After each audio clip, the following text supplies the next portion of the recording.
요즘 저는 이 평범한 일상 속에서 경험하는 그 작은 기쁨, 이것이 참 소중한 것이라는 생각을 참 많이 하게 됩니다.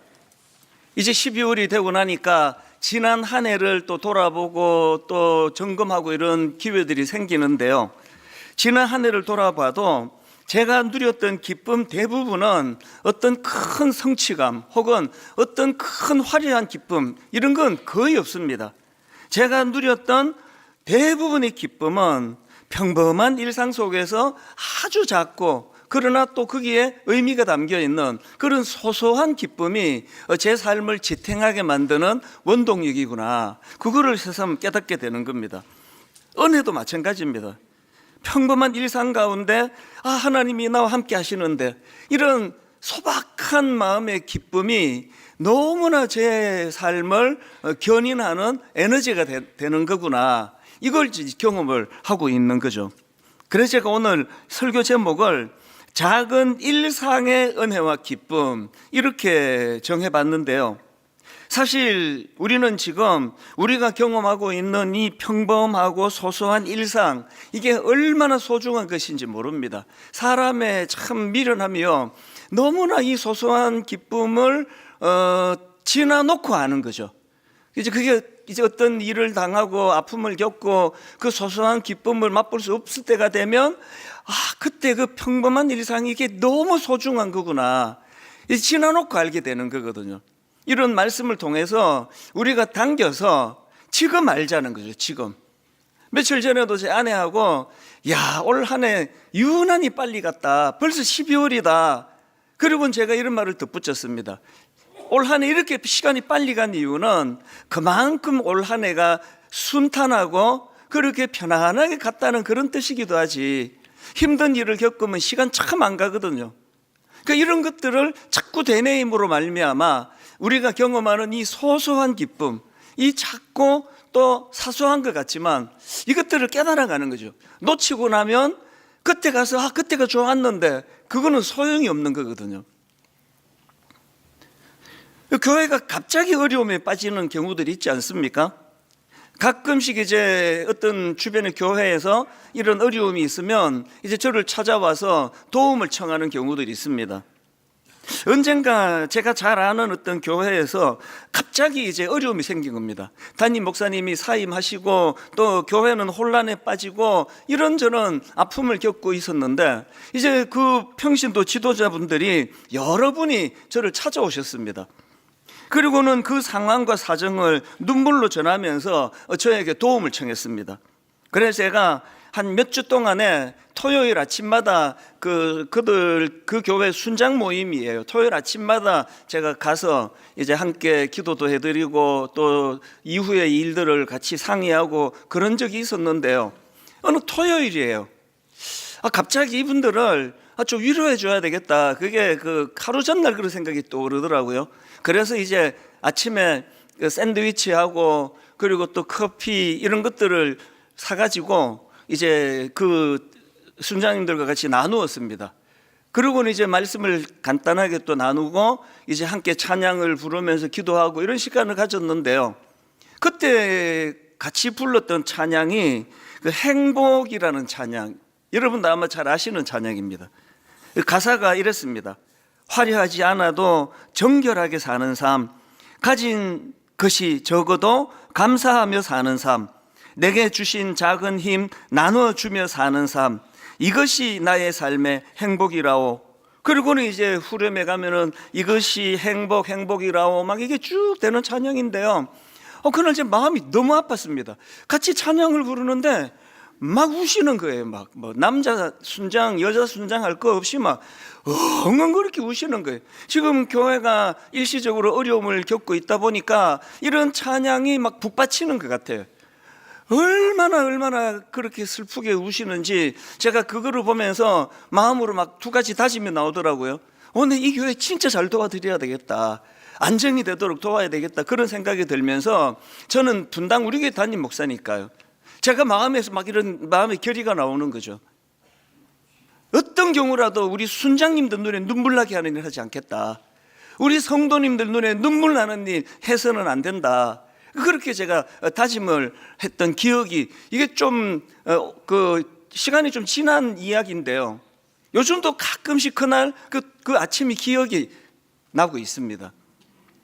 여러분, 오늘 우리가 이렇게 편안하게 예배를 드릴 수 있고 교회를 생각하면서 다락방을 생각하면서 그래도 감사하며 나갈 수 있는 이게 보통 은혜가 아니에요. 항상 이걸 감사하게 지나놓고 어떤 어려움이 찾아올 때 그때가 참 좋았구나, 그게 아니고요. 가정도 마찬가지예요.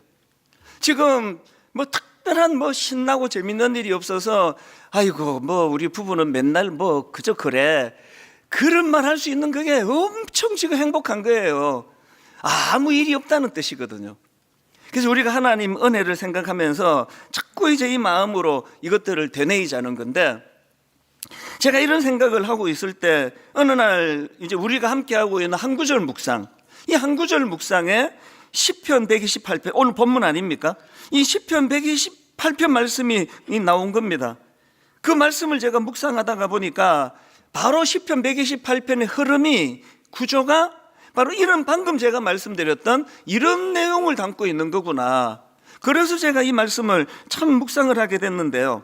그래서 오늘 이제 드디어 12월로 접어들었는데 한 해를 돌아보고 점검하면서 이 시편 128편에서 하나님 주시는 메시지를 한번 찾아보자는 겁니다.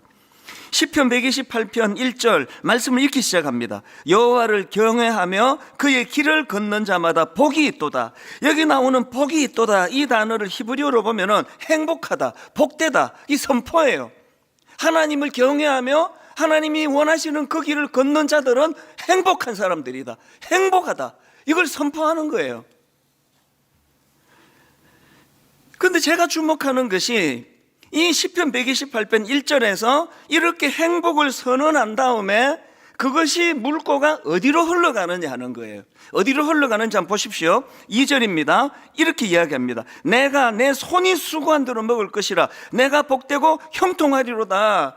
이거 직장같이 느껴지지 않으세요? 생업을 하고 있는 어떤 현장, 내 손이 수고한 대로 이 복이 임하게 되기를 원하고, 그런다면 또 3절, 이거 어디로 흘러가는지 보십시오. 내 집 안방에 있는 내 아내는 결실한 포도나무 같으며 내 식탁에 둘러앉은 자식들은 어린 감람나무 같으리로다. 지금 하나님을 경외하는 자, 그 길을 걷는 자는 행복한 사람들이다. 그리고는 그것이 2절에서는 우리 생업의 현장, 그것이 자영업 하시는 분의 가게가 될지, 그것이 또 회사 생활하는 분의 직장이 될지 그렇게 흘러가고, 그리고는 3절에서는 가정의 식탁으로 그것이 흘러가요. 식탁에 있는 아내, 지금 이 남편이 관찰하고 있으니까, 그리고 식탁에 있는 어린 자녀들. 1절에서 선언한 하나님을 경외하는 사람이 누리는 복이 어떤 엄청나고 하늘에서 금덩어리가 떨어지고 이런 복이 아니라 내 소소한 일상생활 속에서 기쁜 거, 감사한 거, 이런 일들이 일어나는 것으로 시편 128편이 흘러가고 있더라는 겁니다. 저도요 20대 후반에 미국에서 작은 가게를 경험해 본 적이 있어가지고 이 2절의 의미가 뭔지를 너무 잘 압니다. 어떨 때 이제 눈이 와가지고 이 매상이 뚝 떨어질 때, 손님이 안 올 때가 있으면은 그러면 내일 또 다 오거든요. 근데도 업장이 무너져요. 그렇게 하고 집으로 가면은 그냥 우울하고 이게 어떻게 해야 되느냐고 그러고, 또 그러다가 이제 어떤 날 예상했던 것보다 손님이 많이 오고, 또 어떨 때는 또 한 분이 또 한 10명분 이상을 사갈 때가 있습니다. 그러면 뒷꼭지에도 또 인사해요. 고맙다고. 그런 날은 기분이 좋아가지고 매상, 여러분 그 조그마한 가게에서 그 매상이 좀 오르면 얼마나 더 올랐겠냐. 그런데 천하를 얻은 것 같이 기쁘더라고요. 그 소소한 작은 기쁨, 늘 이런 것들에 대하여 제가 이 말씀을 묵상하다가 보니까 늘 우리들을 기쁘게 하는 건 화려하고 대단한 그 무엇으로도 기쁘지만, 이런 작고 사소한 거, 이런 일상에서도 우리가 감사를 누릴 수 있는 거구나. 그리고는 이제 11월 둘째 주간에 우리 다락방 이 소그룹에서 이제 공과로 한 구절 묵상을 가지고 우리는 이제 다락방 교제를 만드니까요. 시편 128편을 다루었는데요. 그때 다락방에서 함께 나눌 질문으로 이제 1번 질문이 이거였습니다. 여호와를 경외하는 자에게 약속된 복은 무엇이라고 말하고 있습니까? 여호와를 경외하는 자에게 어떤 약속이 있느냐 보니까 그거에 대한 보충 설명의 글을 제가 읽어드릴게요. 이 시편 128편 말씀은 우리가 눈에 보이는 큰 성취보다 일상의 작은 수고 속에서 하나님의 은혜와 감사를 발견하게 합니다. 함께 나누는 한 끼 식사, 가족과의 따뜻한 대화, 땀 흘린 뒤 맺는 열매 속에 하나님의 복이 담겨 있습니다. 하나님을 경외하는 자는 특별한 순간에만 복을 누리는 것이 아니라 평범한 일상조차 은혜와 감사로 물들이는 복을 누릴 수 있습니다. 저는 이 말씀을 베껴가지고요 한참을 묵상을 했습니다.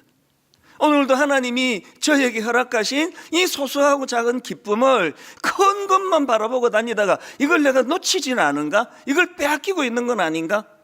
오늘 내 이 하루의 일상이 얼마나 하나님의 작고 소소하고 그러면서도 풍성한 감사거리를 제공하는가, 그런 생각을 하게 되더라는 거거든요.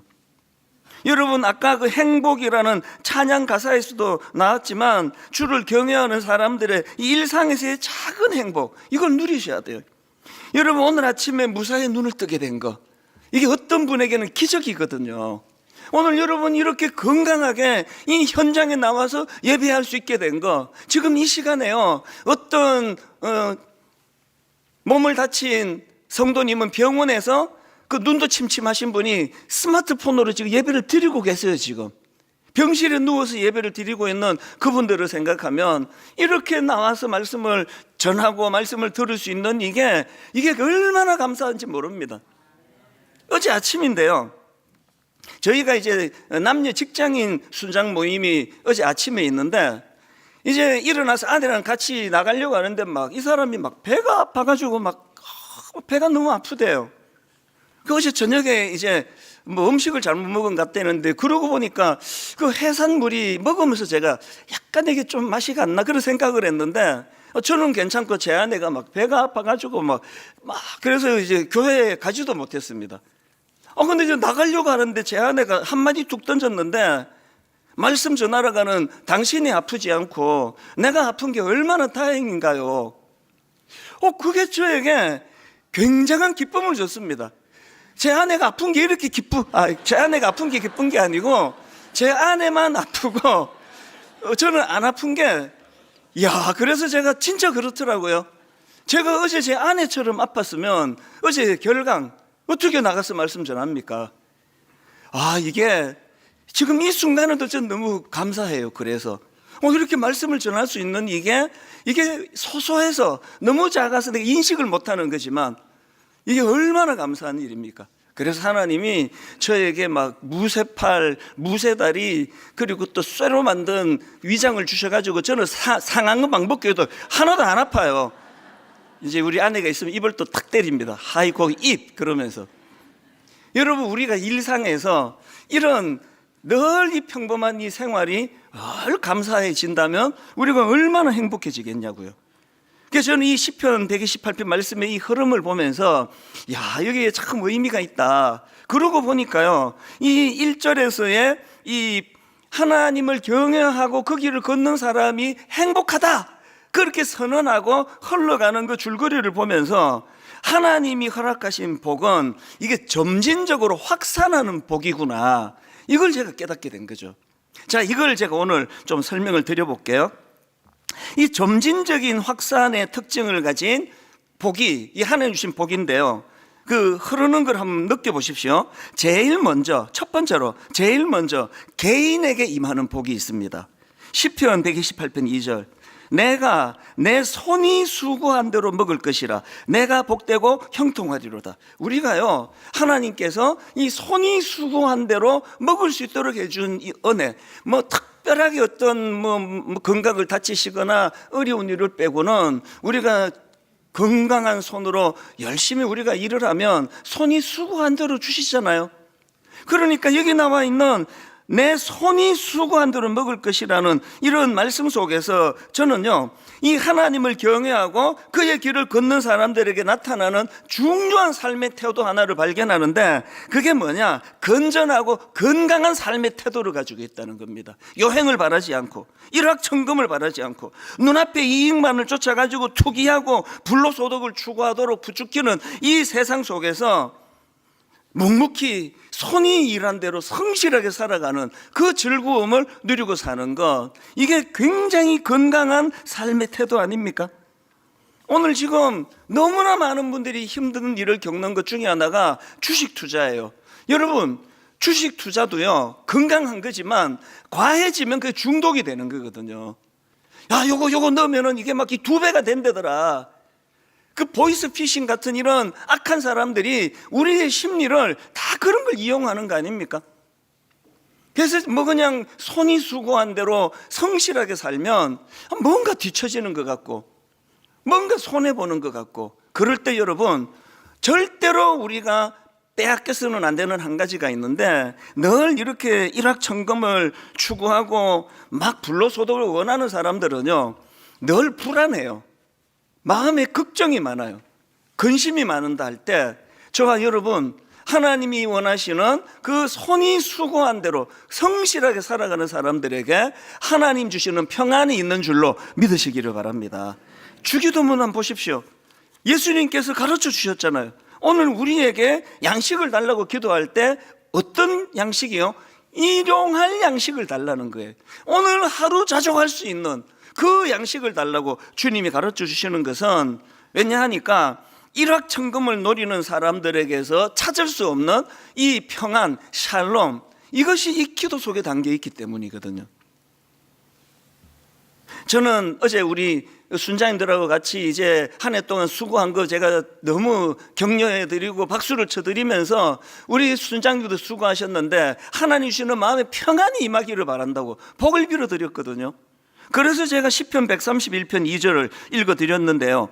실로 내가 내 영혼으로 고요하고 평온하게 하기를 젖대 나이가 그의 어머니 품에 있음 같게 하였나니, 실로 내가 내 영혼으로 고요하고 평온하게 하기를 젖대 나이가 그의 어머니 품에 있음 같게 하였나니, 내 영혼이 젖대 나이와 같도다. 읽기만 해도 평안이 막 느껴지잖아요. 그런데 전제가 있는 겁니다. 이것이 가능하도록 그 앞에 나와 있는 1절을 보십시오. 여호와여, 내 마음이 교만하지 아니하고 내 눈이 오만하지 아니하오며 내가 큰 일과 감당하지 못할 놀라운 일을 하려고 힘쓰지 아니하나이다. 분수에 넘는 거 바라보지 않기를 원합니다. 내게 허락하신 이 하루만의 기쁨을 찾아나가며 누리기를 원합니다. 그 고백 속에서 실로 내 영혼이 젖대 나이가 어머니 품에 있는 것 같은 평안을 누리게 된다. 오늘 예배 드리는 모든 성도님들에게 이 복이 임하게 되기를 바랍니다. 일확천금을 누리면 뭐 하느냐고요. 맨날 불안한데, 맨날 두려워가지고 잠이 안 오는데, 오늘 주식이 좀 올라가지고 기분이 요만큼 좋으면 내일 또 이것도 이제 또 이 곤두박질 치면 어떡하나 걱정이 100배인데요. 늘 하나님 분수에 맞는 일확천금하지 않고 성실하게 내 손이 수고한 이 열심을 다하는 자에게 임하시는 하나님의 은혜를 구하는 믿음의 성도님들 되시기를 바랍니다.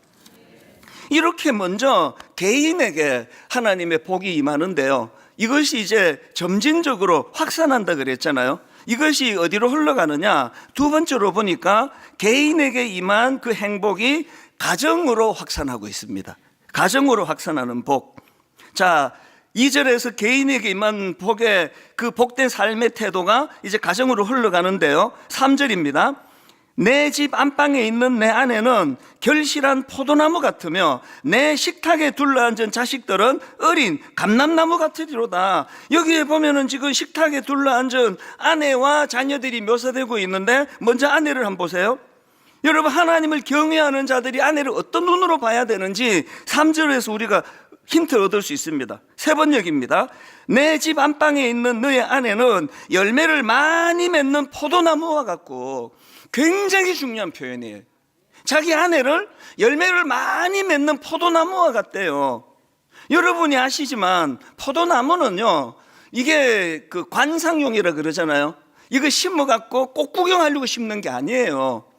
그 포도밭에 가보면은 세상에 삐쩍 마르고 요새는 또 삐쩍 마른 게 또 모두가 원하는 거긴 한데, 이 포도는 진짜 삐쩍 말라가지고요, 볼품이 하나도 없습니다. 그리고는 그 철사 이런 것들로 연결 안 해주면은 지탱도 못해요. 근데요, 어느 정신 나간 그 포도나무를 심은 주인이 이거는 못생겼네 뽑아버리자 이러는 농부 없습니다. 왜? 포도나무는 이쁜 거 만드는 걸 기대하는 게 아니에요. 열매를 보는 거란 말이죠. 자, 잘 들어보세요. 지금 여기에서 자기 아내를 묘사하기를, 내 집 안방에 있는 너의 아내는 열매를 많이 맺는 포도나무와 같대요. 이 악한 시대가 자꾸 여성을 꽃이라 그러잖아요. 꽃. 여성들이 여러분 정말 이걸 용인하시면 안 돼요. 저는 개인적으로 미스 코리아 선발대회 이런 거 없애야 된다고 생각을 해요.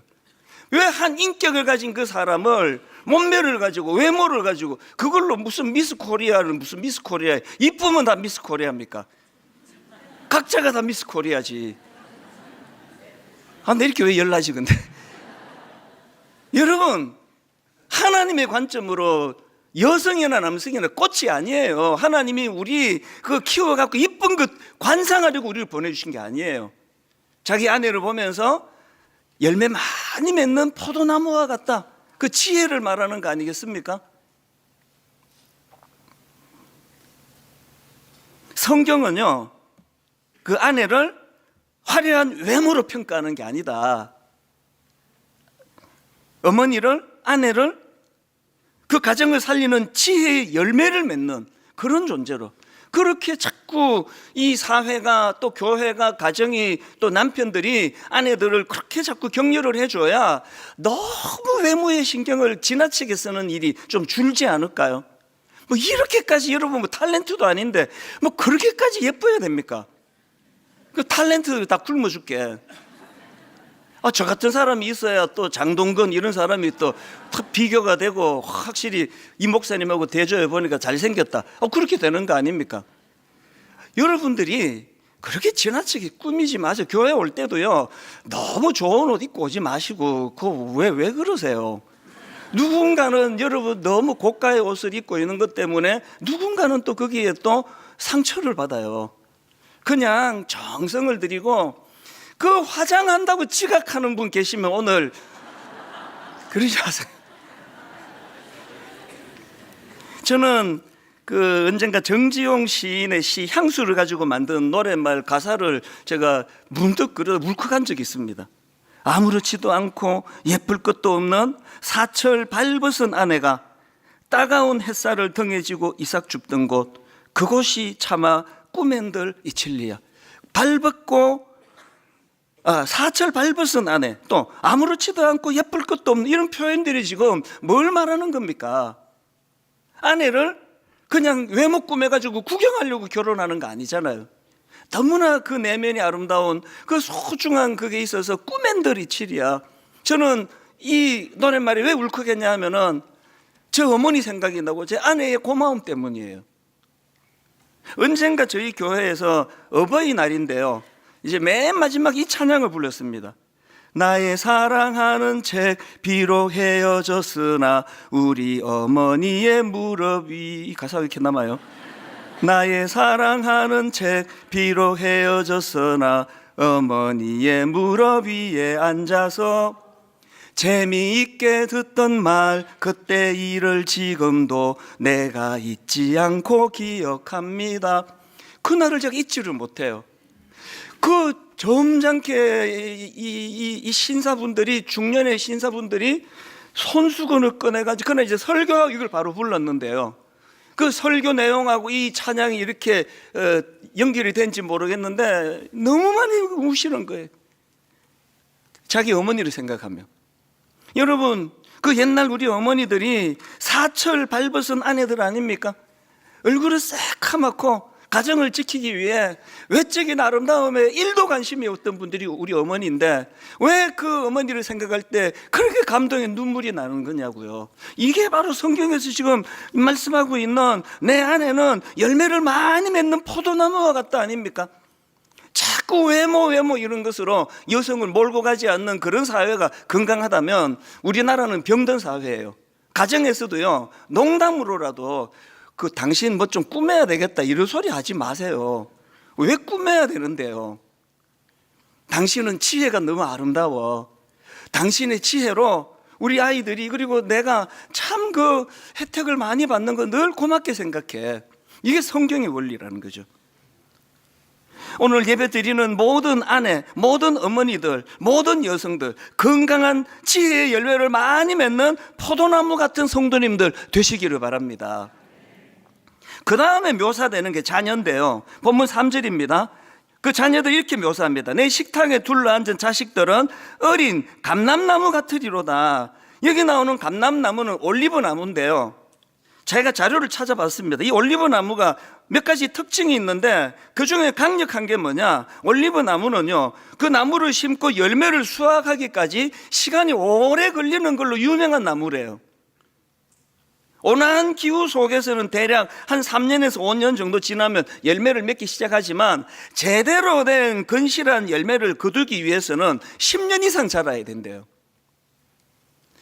그리고 이렇게 열매가 드디 맺히는데 그 과정에서 이 올리브나무는 뿌리를 깊이 내려가지고요, 이 올리브나무가 한번 자라기 시작하면은 높이가 5m에서 15m까지 그렇게 했는데, 뿌리를 그렇게 깊이 내렸으니까, 그리고 수명이 놀랍습니다. 수명이요, 얼마나 긴지 수백 년이 흘러도 여전히 열매를 따먹을 수 있는 게 올리브나무래요.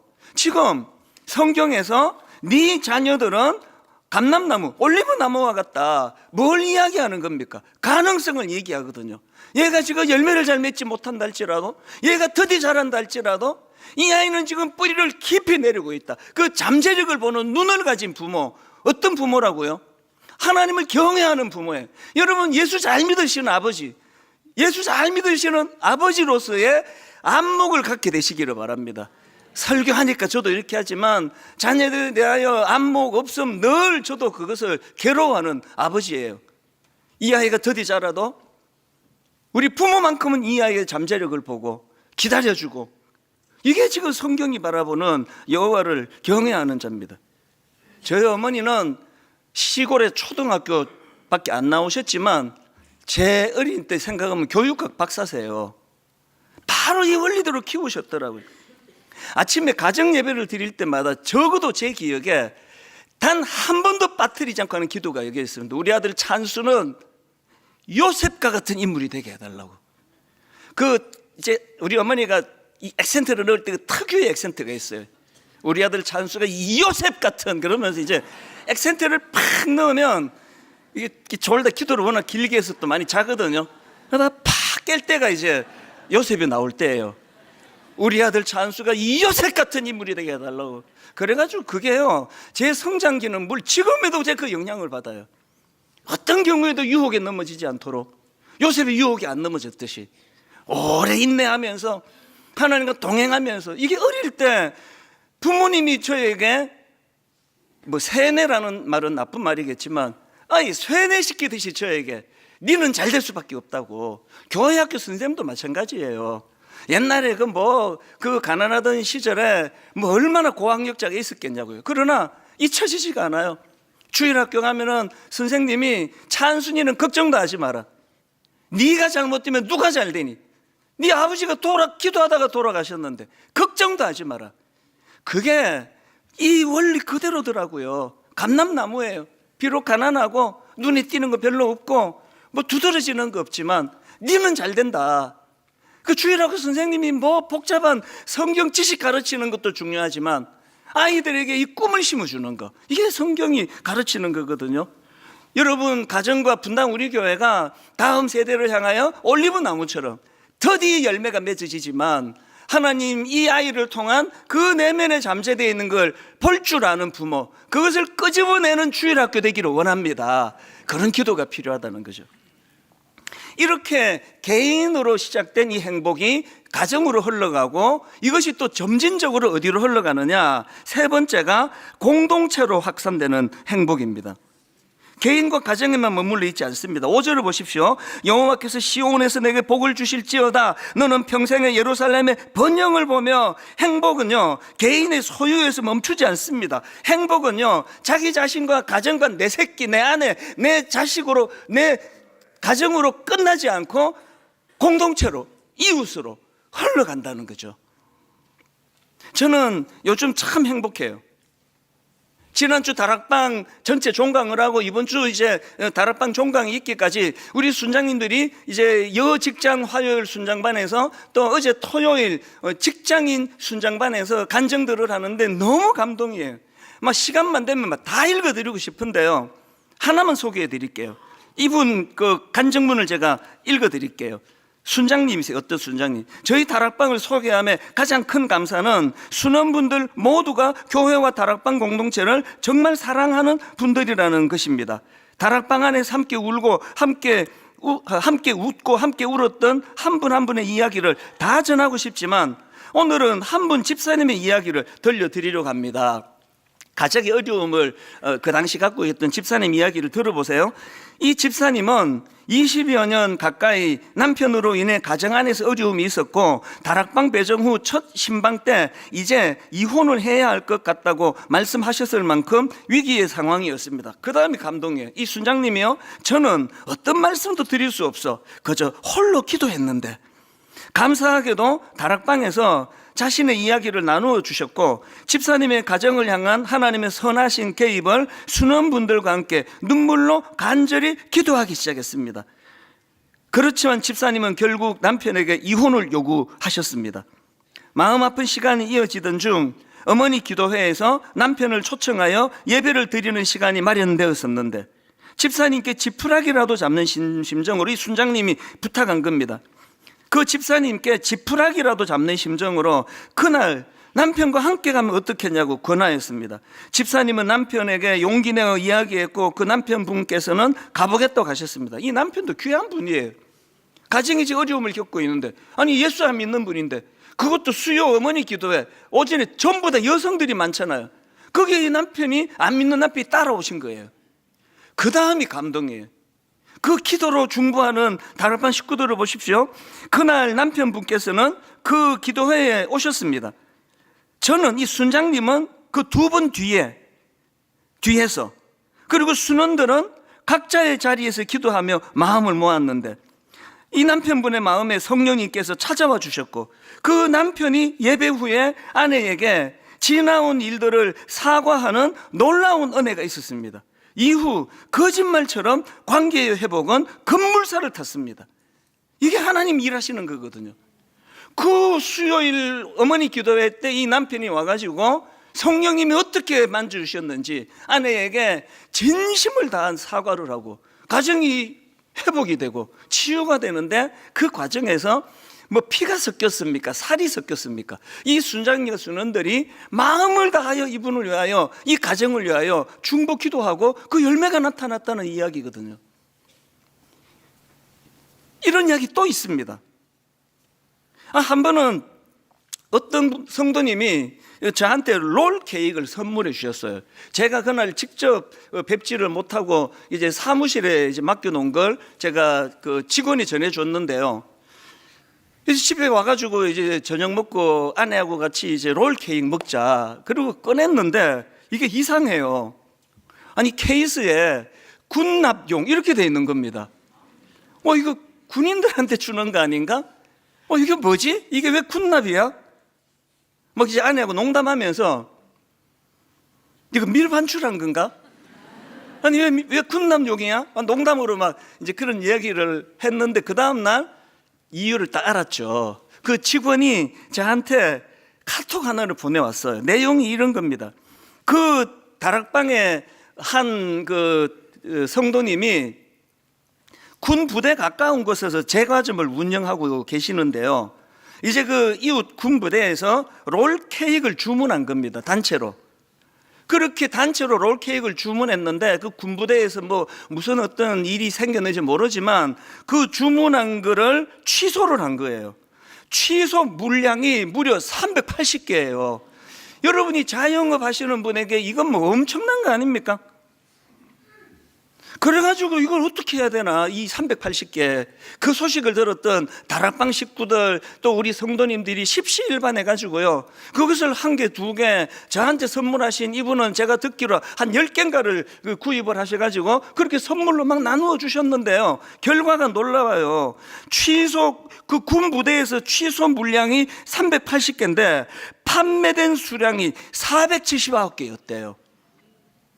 내교로 시작한 은혜가 그것이 가정으로 흘러가고, 그것이 우리 이웃으로, 교회 공동체로, 다락방으로 그렇게 흘러가는 너무나 아름다운 모습 아닙니까?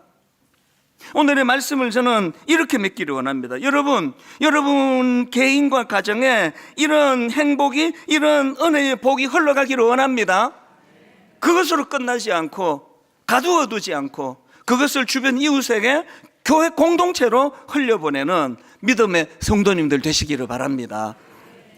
우리 아까 불렀던 이 찬양 한번 가사를 생각하시면서, 하나님, 제가 놓치고 있는 이 작고 소소한 감사가 있다면 회복시켜 주시기 원합니다. 우리 마음을 담아서 우리 함께 이 찬양 불러보시겠습니다. 화려하지 않아도 정결하게 사는 삶, 가진 것이 적어도 감사하며 사는 삶, 내게 주신 작은 힘 나눠주며 사는 삶, 이것이 나의 삶의 행복이라오. 눈물 날 일 많지만 기도할 수 있는 것, 억울한 일 많으나 주를 위해 참는 것, 비록 짧은 작은 삶, 주 뜻대로 사는 것, 이것이 나의 삶의 행복이라오. 여러분, 지난 한 해 되돌아보며 작고 사소한 감사, 작고 사소한 기쁨, 이것이 행복이라오. 세상은 알 수 없는 하나님 선물, 이것이 행복, 하나님 주시는 행복이라오. 하나님의 자녀로 살아가는 것, 이것이 행복이라오. 우리 다 자리에서 일어나셔서 하나님 앞에 내 마음을 올려드립니다. 이것이 행복이라오.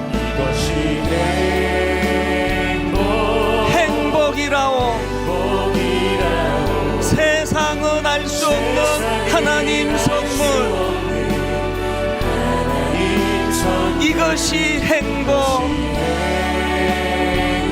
행복이라오.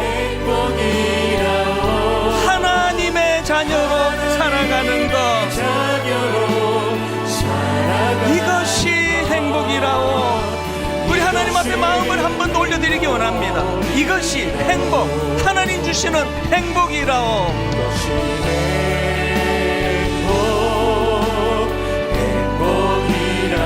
세상은 알 수 없는 하나님 선물, 사랑하는 가정 안에 자녀 주신 것, 남편 주신 것, 이것이 행복이라오. 하나님 마음껏 예배하시는 교회 허락해 주신 것, 하나님의 자녀로 살아가는 것, 이것이 행복이라오. 우리 같이 기도하시겠습니다. 여호와여, 내 마음이 교만하지 아니하고 내 눈이 오만하지 아니하오며 내가 큰 일과 감당하지 못할 놀라운 일을 하려고 힘쓰지 아니하나이다. 실로 내가 내 영혼으로 고요하고 평온하게 하기를 젖된 아이가 그의 어머니 품에 있음 같게 하였나니 내 영혼이 젖된 아이와 같도다. 하나님과 동행하는 자, 하나님을 경외하는 자의 걸음에는 행복이 뒤따른다고 말씀해 주셨는데, 아버지, 저의 탐욕과 과도한 욕심, 하나님 아버지, 내 마음에 있는 분수에 넘는 일들을 하고자 하는 마음을 하나님 은혜로 이것들을 잠재워 나갈 때에 젖대 나이가 엄마 품에 있는 것 같은 평온이 일어난다고 말씀하셨는데, 이번 한 주간 그 은혜가 우리 모든 성도님들에게 임하게 하여 주시옵소서. 작은 것에 감사하고 작은 것에 기뻐할 뿐만 아니라 그것을 아버지 사랑하는 아내에게, 남편에게 표현하고 부모님에게 표현하고 자녀들에게 표현하며 참 기쁘고 감사한 아름다운 한 주간이 되도록 인도하여 주시옵소서.